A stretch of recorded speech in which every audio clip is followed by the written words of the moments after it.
Kantara movie में जो 3 देवता दिखाए गए हैं वो सिर्फ कहानी नहीं बल्कि एक ऐसा रहस्य है जिसे दुनिया से छिपा कर रखा गया। पंजुर्ली देव की कथा कहते हैं बहुत प्राचीन समय में एक वराह देवता के 5 पुत्र हुए थे, पर नियति को कुछ और मंजूर था। उनमें से एक नवजात पीछे छूट गया, अकेला, भूखा, प्यासा और मौत के करीब पहुंच गया। तभी माता पार्वती वहां से गुजरी। उन्होंने उस तड़पते हुए बच्चे को देखा और उनके मातृत्व ने करवट ली। वो बच्चे को उठाकर कैलाश पर्वत ले आईं और उसे अपने पुत्र की तरह पालने लगी। सालों बीत गए, पर वह बालक बड़ा होकर एक भयानक वराह बन गया, जिसके दांत पहाड़ जैसे और शक्ति अग्नि जैसी थी। पर उसी शक्ति ने उसे पीड़ा भी दी।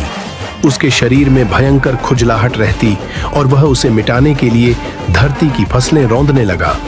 फसलें नष्ट हो गईं, लोग भूख से तड़पने लगे और संसार रोने लगा। तब भगवान शिव ने यह सब देखा और सृष्टि के कल्याण के लिए उस वराह का वध का निश्चय किया। लेकिन जब माता पार्वती ने सुना कि उनके पुत्र का वध होने वाला है, तो वे शिव के चरणों में गिर पड़ीं। प्रभु, उसका वध मत कीजिए। शिव ने माता की प्रार्थना स्वीकार की। उन्होंने वराह का वध तो नहीं किया, पर कहा, अब तू कैलाश नहीं लौट सकेगा। धरती पर रह और मानवों व उनकी फसलों की रक्षा कर। और तब से वह वराह पंजुर्ली देव कहलाए, धरती की रक्षा करने वाले दैवीय रक्षक। अब आती है कथा गुलिक देव की। एक बार भगवान शिव के गण एक यज्ञ कर रहे थे। उसी यज्ञ की राख से एक पत्थर निकला, जिसे शिव ने आशीर्वाद देकर धरती पर फेंक दिया। और उसी पत्थर से उत्पन्न हुए गुलिक देव।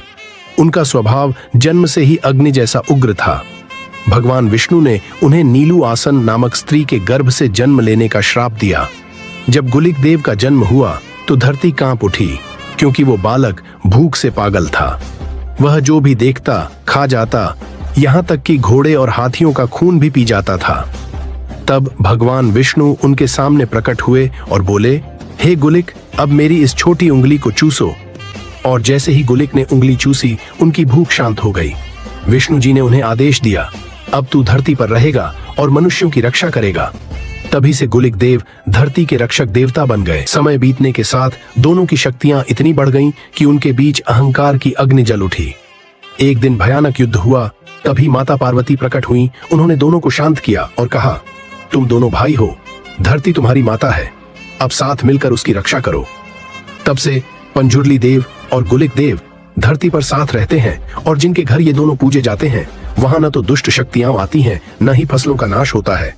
ऐसे रहस्य के लिए हमारे चैनल को सब्सक्राइब करें।